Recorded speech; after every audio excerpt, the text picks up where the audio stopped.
Hey, Leo. Hey, Kevin, how are you? All right, so you got to save our bacon, pal. The homeowners have chosen these beautiful backsplashes, big pieces, and we do not want to see outlets all throughout. Oh, yeah.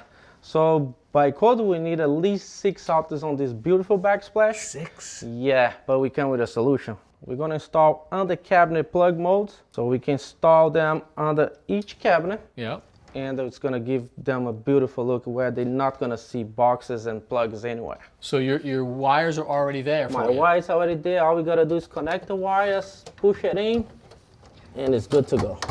You got power, Leo? Oh, yeah. Good Okay. to go. So no outlets to be seen, and if you had an appliance, you could leave it there until you needed it. Do is plug it in here. And let's give her a whirl. Good to go. Huh? Not so bad. Oh, yeah. Good job, man. First one's on me. Thank you. Thanks for watching. This Old House has got a video for just about every home improvement project, so be sure to check out the others. And if you like what you see, click on the subscribe button to make sure that you get our newest videos right in your feed.